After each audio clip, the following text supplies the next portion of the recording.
राधे राधे श्री हरिदास आपके साथ जुड़ चुके हम कान्हा जी की प्यारी सी अद्भुत कथा लीला के साथ। जी कहानी शुरू होती है कान्हा जी की उस अनन्य भगत से जिसने बचपन से ही कान्हा जी की भक्ति की है। उसे कान्हा जी के साथ इतना सारा प्यार और मोह हो चुका था कि वह कान्हा जी के साथ ही बड़ी हो गई।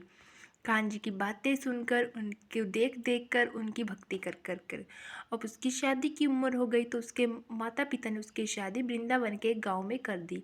अब वो लड़की बहुत ज़्यादा खुश हो गई क्योंकि उसने जिसे उसने चाहा कान्हा जी को अब वो उन्हीं के गांव में जा रही है, उनके प्यारे धाम वृंदावन में जाएगी। अब वो लड़की ने कहा कि मैं वृंदावन जाकर कान्हा जी के दर्शन करूंगी। वो बहुत ज़्यादा खुश हो गई। अब वो अपने पति के साथ अपने ससुराल में आ गई। अब उसने उनके ससुराल में ना एक रीत होती थी कि वो ना जब नई नवेली दुल्हन होती है वो घूंघट नहीं उठा सकती। तो उसने पति घूंघट नहीं उठा सकती। तो उनके जहाँ एक और रस्म थी कि जो नई दुल्हन होती है वो पहले अपने मायके जाकर एक रस्म कर कर आती है, फिर उसके बाद ससुराल में रहती है। उसके वो अपने पति के साथ मायके चली गई, वहाँ पर रस्म की फेरे की, अब वो वापस आ गई। उसने के पति ने कहा कि चलो हम वृंदावन तो पहुँच गए हैं कि पहले हम जमुना जी में जाकर दर्शन कर लेते हैं और मैं जमुना में जाकर स्नान कर लेता हूँ। तो उसने अपने पति की बात मान ली और उनके साथ जाकर वहाँ पर बैठ गई। उसने पति ने कहा कि मैं जमुना जी में जाकर स्नान कर लेता, तुम यहीं पर बैठना और याद रखना कि अपना जो घूंघट है इसे मत उठाना, क्योंकि सभी बड़े बूढ़े देख लेंगे और वो कहेंगे कि इनकी बहू को बिल्कुल भी लज्जा शर्म नहीं है कि ऐसे बिना घूंघट के घूम रही है। तो उसके अपने पति की बात मान ली और वहाँ पर बैठ गई और फिर बैठते बैठते उसके मन में विचार आया हमारे कान्हा जी के बारे में।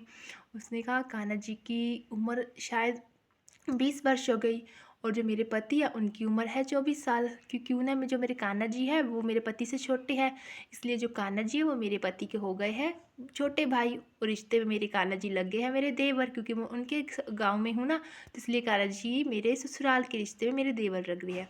अब से कान्हा जी को मैं अपना देवर बुलाऊंगी। और उसने बातों ही बातों में कान्हा जी से कहा, ओ कान्हा जी अब आप मुझे भाभी कहकर बुलाना, क्योंकि अब मैं आपके रिश्ते में भाभी लग गई हूँ और आप मेरे देवर लग रही है। इतने में एकदम से आवाज आई, भाभी भाभी। वो लड़की एकदम से चौंकी, उसने पीछे मुड़कर देखा, क्योंकि उसने घूंघट ओढ़ रखा था इसलिए वो घूंघट नहीं उठा सकती। तो उसने देखा एक लड़का था, वो उनसे बोल रहा था, भाभी भाभी अपना चेहरा दिखाओ मुझे, आप जेलो नेक मुझे अपना चेहरा दिखाओ। वो लड़की थी वो डर गई कि ये बालक पता नहीं कौन है, वो जानती नहीं थी क्योंकि अभी ससुराल में उसका 1-2 दिन हुआ था। वो बोली कि मैं नहीं दिखा सकती क्योंकि हमारे जहाँ ऐसा रिवाज नहीं है कि हम घूंघट उठाए।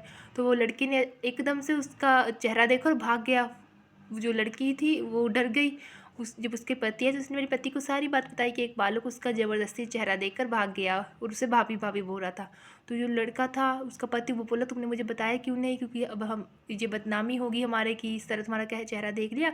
उसके पति ने उसे बताया कि कोई बात नहीं, वृंदावन इतना बड़ा नहीं है, वो उस लड़के को ढूंढ लेगा और उसकी हड्डी पसली तोड़ देगा। तुम चिंता मत करो, जब वो बालक अगली बार आएगा तुम मुझे बता देना, तुम उसे बालक को छोड़ूंगा नहीं। तो उसने अपनी पति की बात मान ली और अपना घूंघट डालकर चली गई अपने पति के साथ ससुराल में। अब उसके थोड़े दिन बाद उसकी सास बोली अपनी नई बहू से कि तुम जाकर, अब उसके पति को बोली कि तुम बहू के साथ जाकर कान्हा जी के बांके बिहारी मंदिर में दर्शन कर लो, क्योंकि बहू को भी इतना टाइम हो गया आए हुए, अब उनको दर्शन करने चाहिए कान्हा जी के। तो वो उसने अपनी माँ की बात मानी और अपनी पत्नी को लेकर कान्हा जी के मंदिर में गया। वहाँ पर एक ना नियम होता था कि लड़कियों की लाइन एक जगह और लड़कियों की लाइन एक जगह होती थी। तो उसके पति ने कहा कि तुम अपना घूंघट डाल रखना और वो लाइन में लगे रहना, जब मेरा नंबर आएगा हम दोनों एक साथ दर्शन कर लेंगे, तुम अपना जो घूंघट मत उठाना, क्योंकि हमारे जहाँ रिवाज होता है कि बड़े बूढ़ों के सामने घूंघट नहीं उठाती बहुएं। तो उसने अपनी पति की बात मानी और वो चली पड़ी। और उस घूंघट डाला हुआ था, जो जैसे उसके पति की बारी उसकी पत्नी की दोनों की एक साथ बारी आ गई, दोनों ने दर्शन किए। तो उसने कहा, उसके पति एकदम बोला बोला अपनी भाषा में, ओ बाबली अपना घूंघट तो उठा ले, बिना घूंघट उठा ले तो दर्शन कैसे करेगी कान्हा जी के।